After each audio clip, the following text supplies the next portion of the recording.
Now, the official Suncoast weather with ABC7 meteorologist John Scalzi. Read a tweet today from one of the hurricane forecasters at the Hurricane Center, Eric Blakey, a PhD, been around for years, fabulous guy, reports he never thought this morning when he woke up that he'd be talking about a landfalling tropical storm, and I can second that opinion. A really fast developing system. Right now, it still has 45-mile-an-hour winds as indicated by Doppler radar and some in situ reports as well.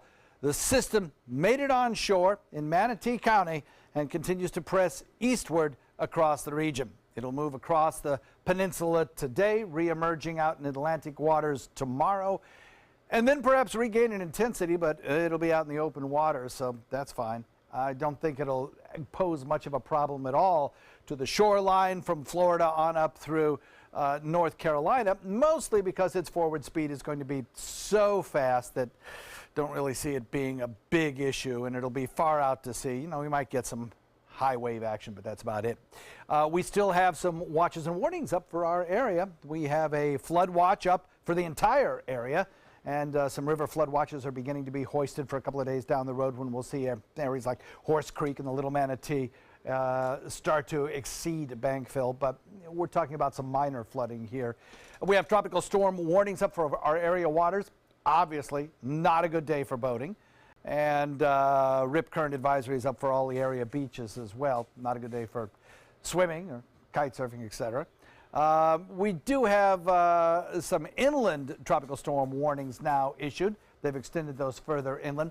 And the reason is, of course, that the center of the storm is now moving onshore. Kind of falling apart. It's starting to expand. I think its center. And when that happens, when you start to see the circulation location begin to expand, it generally means a weakening system, and that is the case. However, we do have one long feeder band that has formed around the circulation, and that's of interest. One of the reasons that they expand the inland tropical storm warning is the fact that Doppler estimates show tropical storm force winds. They range all the way from calm to tropical storm force. We've got a 45-mile-an-hour Doppler indicated wind as well inland. So you got to keep those warnings up until it's clear that everything is free and clear of those stronger wind speeds. Across the region, the thing that we're watching now and for the remainder of the afternoon, I think, or at least for the next couple of hours for sure, is this area of storminess down to the south between Inglewood, Cape Hayes, moving inland toward Port Charlotte, Punta Gorda, Northport, wrapping back up toward Arcadia.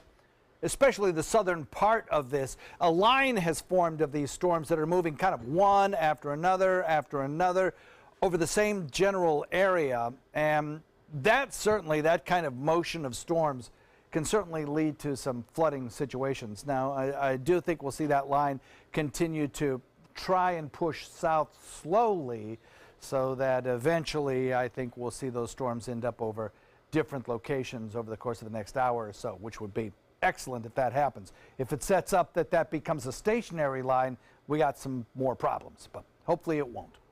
The area of low pressure moves across the Florida peninsula. We watch those onshore winds continuing, and I think this stalled frontal boundary will eventually wash away. Heavy rains at times, onshore winds, and of course some possible stronger storms, mostly to the south of us now. As this system moves away, we're still going to get rain chances over the next several days, but they'll come in lower rain chances, and the storms will not be as strong as we saw this morning, so that's the good news.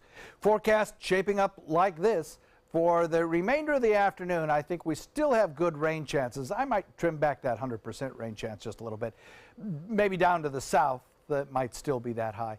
And then decreasing as we head through the afternoon and into the evening to about 60%. We'll hold it there on Tuesday and Wednesday perhaps. And then as we head into the end of the work week, we'll reduce it to our standard rain chances for this time of year. Scott?